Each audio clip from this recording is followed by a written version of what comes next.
Hi, I'm NorthStar member Karen Green, and today I am here with Lyra Vega, our program coordinator. Hi, Lyra. Hi. How did you get to NorthStar? How long have you been here? I got here way of California. I have been here for about 4 months. What were you doing in California? I was working at Putnam Clubhouse in Concord. I was their clerical unit lead. What's your background? What qualifications do you need to have to run a program like NorthStar? Mainly have Clubhouse experience, and that's what qualifies me. I spent 2 weeks at colleague training, being fully immersed in Clubhouse model, and that was at Genesis Club in Worcester, Massachusetts. And I did young adult track training at the same clubhouse and employment track training. And the track training programs that Clubhouse International provides are fully immersive and keep you involved in clubhouse culture. And they focus mental health around the clubhouse. They do specific trainings to make you more effective at your job. And they do that with young adults, employment, and a slew of other things. But the 2-week immersion in Clubhouse standards gives you a great scope as to what is needed to make Clubhouse effective. And I think that's part of why I was hired on for this job, because I had that piece and I had been in an effective Clubhouse for the past 4 years.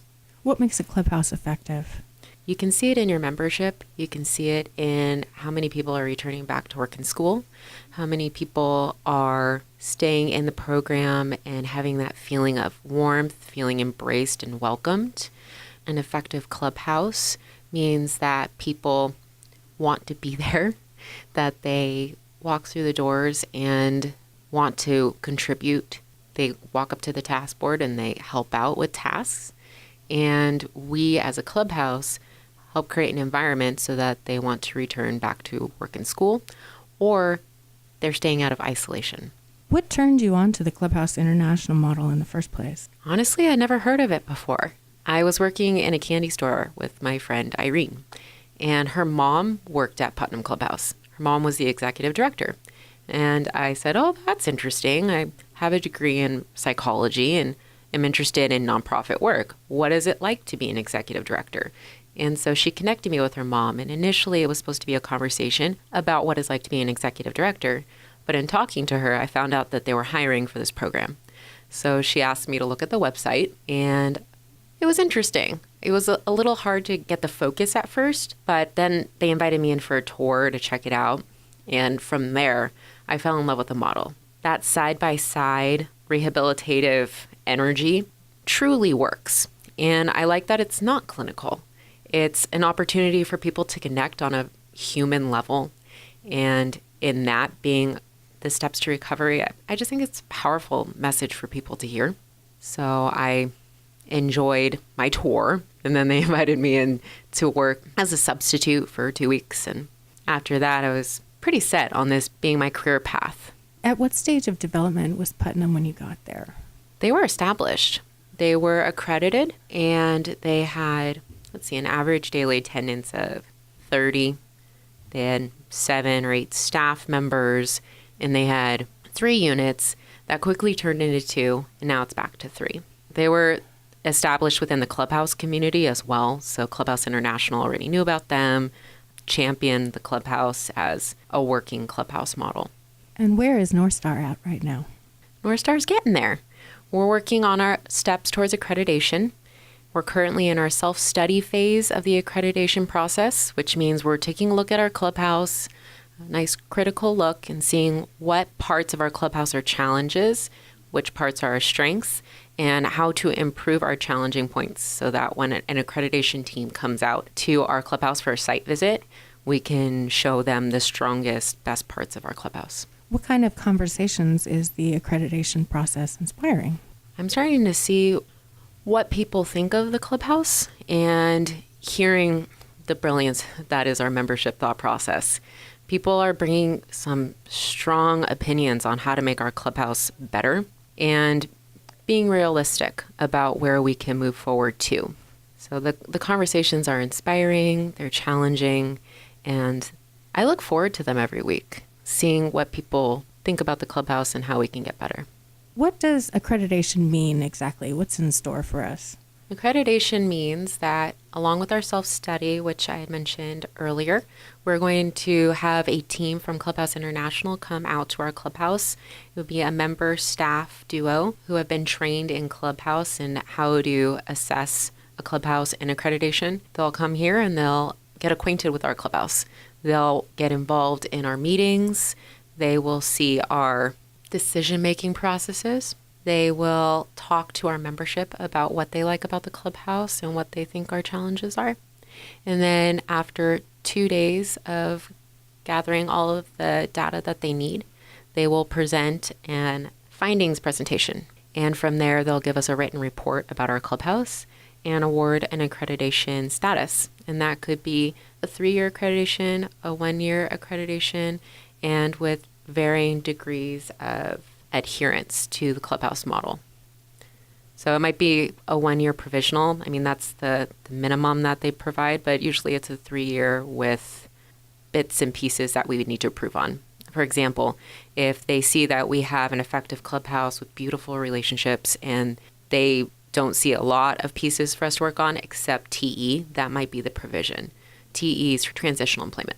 So that could be a provision of the 3-year accreditation. Then after that, they come and they do site visits to check up on us. They do phone calls to make sure that we're fully supported in getting to a place where we're providing the best resources we can as an accredited clubhouse.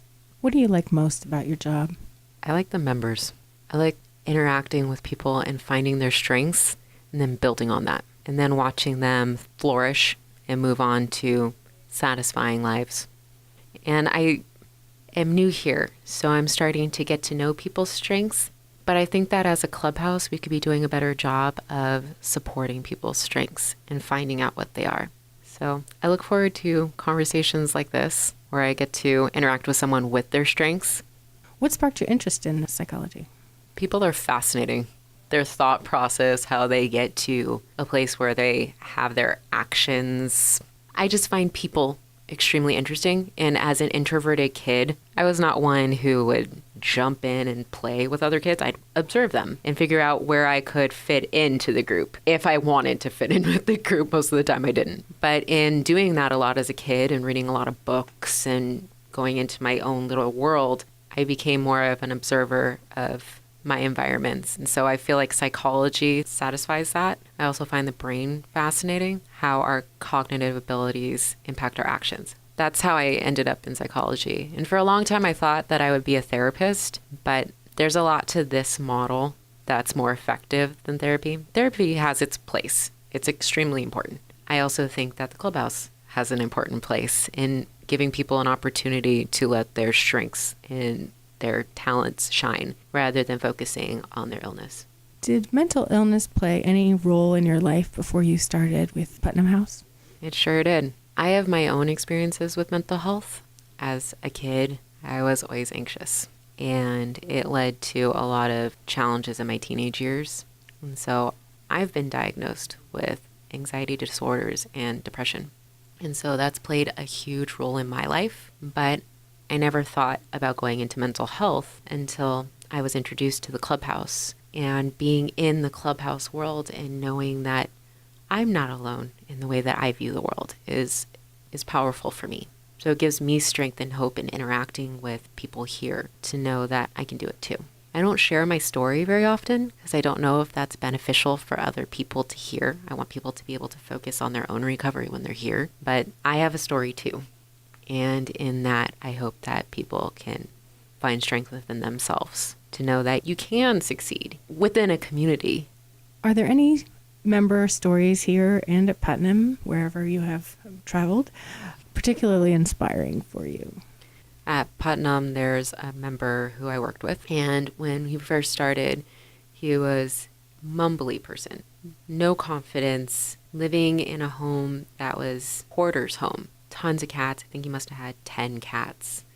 And he was just a broken person. And he had been strong for many years for his family and put himself last.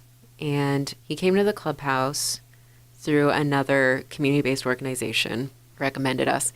And through my experiences with him and getting to know him, he touched my heart with his warmth and his generosity. He would give you the shirt off his back if you needed it.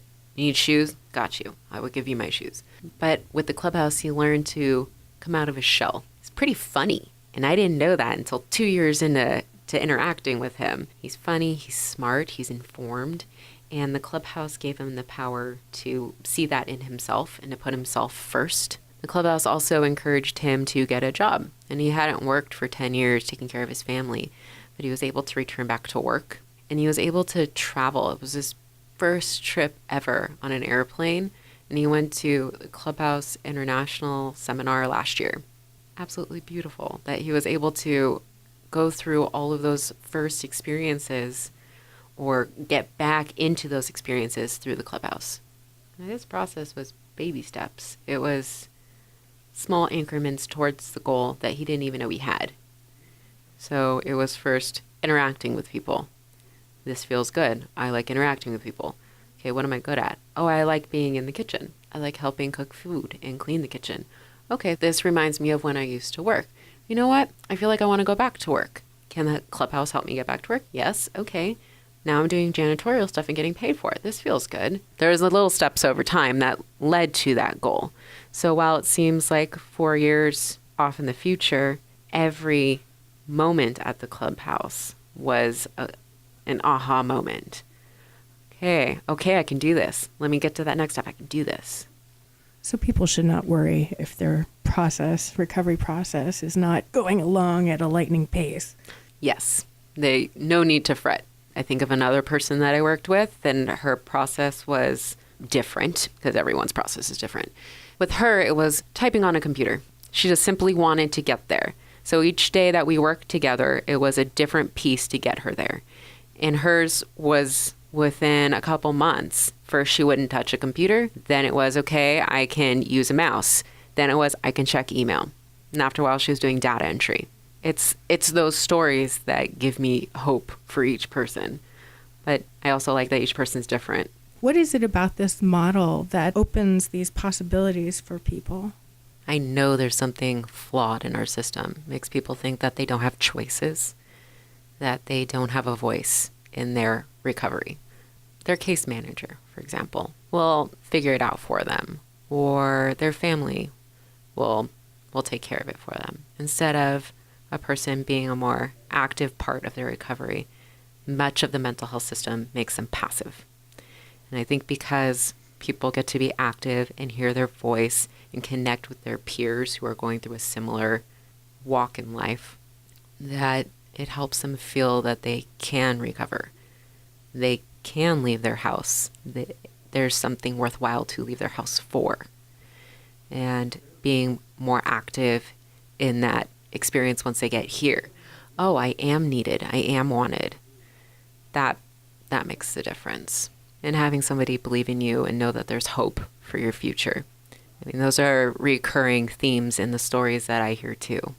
That I thought there was no hope, but there is hope here. What kind of changes do you hope to see occur in the realm of mental and behavioral health? I want to see more support behind Clubhouse programming. I want to see more support behind community-based programming, because that's that missing piece. I'd like to see more trauma-informed care within hospitals and more trauma-informed police officers, more advocacy around mental health. I think I know there is a stigma around mental health, and people hearing that there was a shooter we're hearing that a lot about shootings in cities and towns and in schools and in public areas, and it's often tied back to mental health. And you know what? That's not fair.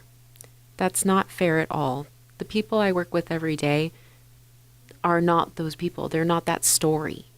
And so I hope that in the future that there's more advocacy around what mental health truly looks like, and providing the outlets or the people that are impacting people with mental health challenges, hospitals, police officers, institutions, that they are more informed, that they can break through that stigma themselves to provide better informed care. All right. Thank you, Lyra. Thank you, Karen. If you like this video and want to support NorthStar, please go to northstarclubhouse.org and click donate.